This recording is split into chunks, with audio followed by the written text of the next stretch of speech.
अस्सलाम वालेकुम दोस्तों, मैं हूं ज़ुहैब हसन। आप देख रहे हैं मेरा YouTube channel exam talks and analysis. तो दोस्तों हम डॉन न्यूज़पेपर की सीरीज को के आर्टिकल्स को डेली बेसिस पे कवर करते हैं।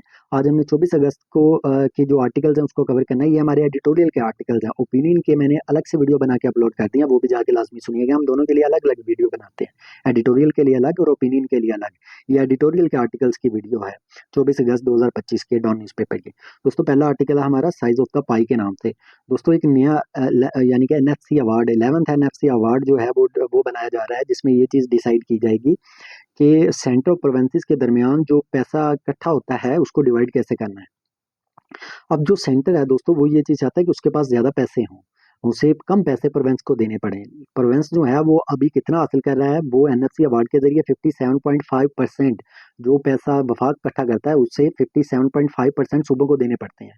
इसके अलावा कुछ और भी पैसे देने पड़ते हैं जो टोटल मिला के 59% हो जाते हैं।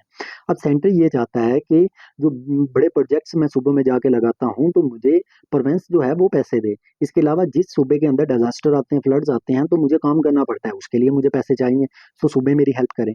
इसके अलावा कुछ फेडरल प्रोजेक्ट्स जो हैं उसके या प्लान बनाए जाते हैं, उसके लिए भी सूबों को यानी कि चाहिए कि वो सेंटर को यानी कि फेडरल को हेल्प करें। अब सेंटर जो है दोस्तों इसके अलावा एक और प्लान कर रहा है, यानी कि फेडरल वो चाह रहा है कि जिस तरह चारों सूबों में पैसे डिवाइड होते हैं ना, टोटल पैसे जो सेंटर के पास इकट्ठे होते हैं उसमें से 57.5% सूबों को चले जाते हैं। अब वो कहता है सिर्फ सूबों को ना जाए, इस्लामाबाद के लिए भी उसमें से पैसे निकाले जाएं, एजीके के लिए भी, जीबी के लिए भी, ताकि यानी कि इस्लामाबाद के लिए जो पैसे निकालने हैं वो सारे सेंटर के पास ही चले जाएंगे, तो सेंटर के पास ज्यादा पैसे होंगे। सो माजी में अगर बात करें तो दोस्तों सेंटर क्या करता है, पैसे कैसे इकट्ठा कर लेता है जब उसे पैसों की कमी होती है। एक तो वो पेट्रोल पे एक्स्ट्रा टैक्स लगा देता है, वहां से पैसे आ जाते हैं, या इसके अलावा दोस्तों देखो प्रोविंसेस जो हैं वो कैश भी देती हैं सेंटर को। अब जो सेंटर है वो दोस्तों ये कहता है कि मुझे कर्जे वापस करने होते हैं, मुझे डिफेंस के सारे अखराजात देखने होते हैं, मुझे डेवलपमेंट प्रोजेक्ट्स देखने होते हैं, इसलिए मुझे पैसों की जरूरत होती है, इसलिए मुझे ज़्यादा पैसे मेरे पास रहने चाहिए। प्रोविंस ये कहते हैं कि आपको करना क्या चाहिए, वो कहता है आप ज़्यादा टैक्स इकट्ठे कर लो, बजाय इसके कि आप हमारे जो पैसे दे रहे हो वो रोकें, आप ज़्यादा टैक्स इकट्ठे कर लो और हमारे पैसे रोकने के बजाय आप जो अय्याशियाँ कर रहे हैं वहाँ से पैसे यानी कि कट कर लें। और प्रोविंसेस जो हैं दोस्तों राइटर ये कहता है उससे ज़्यादा से ज़्यादा टैक्स इकट्ठा करना चाहिए और फंड्स जो हैं वो नीचे लोकल गवर्नमेंट्स को देने की ज़रूरत है, ताकि निचले लेवल पर जाके भी तरक्की हो सके। अब ये जो नया वार्ड है, राइटर ये कहता है इसकी मदद से प्रॉब्लम्स हल होने चाहिए, कोई नई फाइट नहीं स्टार्ट होनी चाहिए। दोस्तों ये हमारा पहला आर्टिकल था। अब चलते हैं दूसरे आर्टिकल पे। एक और बात आपको दोस्तों करता चलूं कि हम मुकाबले के इम्तिहान की तैयारी के लिए ऑनलाइन तैयारी भी करवाते हैं। अगर कोई भी बच्चा तैयारी करना चाहता है तो वो मुझसे रब्ता कर सकता है, CSS PMS PPSC FPSC किसी के लिए भी। दोस्तों दूसरा आर्टिकल है हमारा फुल डिस्क्लोजर के नाम से। दोस्तों इसमें राइटर ये बताता है कि डेमोक्रेसी में क्या होता है, जो पब्लिक ऑफिशियल्स होते हैं ना उनके पास जो पैसे होते हैं वो ईमानदारी के साथ लोगों को बताते हैं, और यानी कि पब्लिक कर देते हैं कि हमारे पास ये पैसे हैं। लेकिन पाकिस्तान के अंदर राइटर ये बताता है कि माजी में बहुत ज्यादा करप्शन रही है, यहाँ पे लीडर्स हैं, ऑफिसर्स हैं, वो करप्शन करते हैं, ये तो अभी भी जारी है करप्शन तो। लेकिन अब कोशिश क्या की जा रही है, अब एक कानून जो कानून मौजूद था उस कानून को बदलने की कोशिश की जा रही है कि किसी तरह से एसेट डिटेल जो है पॉलिटिशियंस की वो छुपाई जा सके। दो पाकिस्तान पीपल पार्टी के मेंबर हैं, उन्होंने ये सजेस्ट किया है कि आप ये डिटेल किसी तरह से छुपा लें, लेकिन पाकिस्तान मुस्लिम लीग नून और पीटीआई ने इस प्लान को या इस सजेशन को उसने इसके साथ एग्री नहीं किया। अब करंट हमारा कॉन्स्टिट्यूशन क्या कहता है, वो कहता है कि हर साल पॉलिटिशियन ने अपने जितने भी एसेट्स हैं उस पर जितना भी कर्जा है वो इलेक्शन कमीशन ऑफ पाकिस्तान को सबमिट करवाना है। इलेक्शन कमीशन ऑफ पाकिस्तान फिर इस इंफॉर्मेशन को पब्लिक कर देती है। अब नया प्लान क्या बनाया जा रहा है कि इंफॉर्मेशन कम यानी कि पब्लिक की जाए।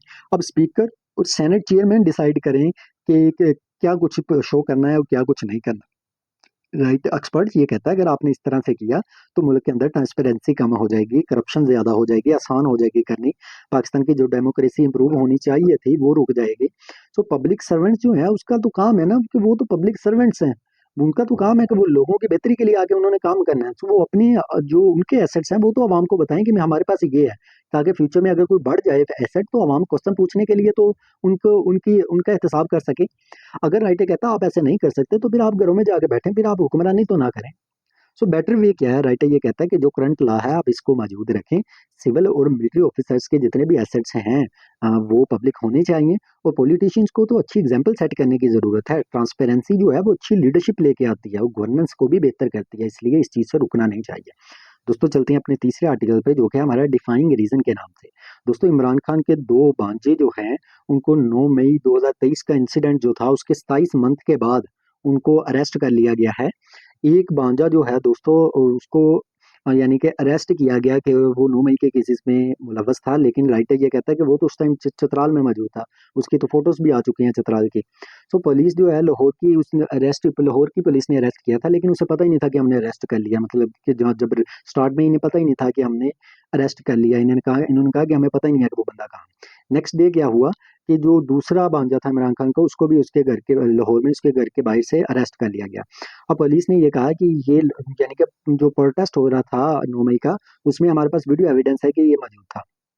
अब जो फर्स्ट अरेस्ट है दोस्तों, वो उस टाइम होती है जब इमरान खान को सुप्रीम कोर्ट की तरफ से 9 मई के केसेस में बेल मिल जाती है, उसके फौरी बाद अरेस्ट कर लिया जाता है। सेकंड जो अरेस्ट होती है दूसरे भांजे की, वो उस टाइम होती है जब पहले भांजे को पुलिस रिमांड पे भेज दिया जाता है, तो दूसरे को भी अरेस्ट कर लिया जाता है। अब बहुत से लोग ये सोच रहे हैं कि इस वजह से किया जा रहा है ताकि गवर्नमेंट का जो स्टांस है 9 मई पे, वो लोग ये ना समझें कि कोई डील हो गई है, इस वजह से इमरान खान को छोड़ दिया गया है, बल्कि ये इस वजह से हो कि हुकूमत का या रियासत का अभी भी 9 मई के केसेस में उसने माफ नहीं किया। सो ये जो एक्शन है दोस्तों, राइटर ये कहता है इस तरह के एक्शन से जो सिंपैथी है वो अरेस्टेड लोगों के साथ चली जाएगी, वो रियासत के साथ नहीं जाएगी। गवर्नमेंट को तो प्रूफ की बेस पे या प्रॉपर लॉ की बेस पे अरेस्ट करना चाहिए, फोर्सफुली नहीं, ताकत का इस्तेमाल करके नहीं। दोस्तों ये हमारे आज के आर्टिकल थे। मैंने ओपिनियन पेज के भी आर्टिकल अपलोड कर दिए, वो भी जाके लाजमी सुनिएगा। मेरा चैनल लाजमी सब्सक्राइब कर दें ताकि आपको डेली बेसिस पे वीडियो मिले, और बेल आइकन पे क्लिक कर दें। अल्लाह हाफिज़, अपना ख्याल रखिएगा।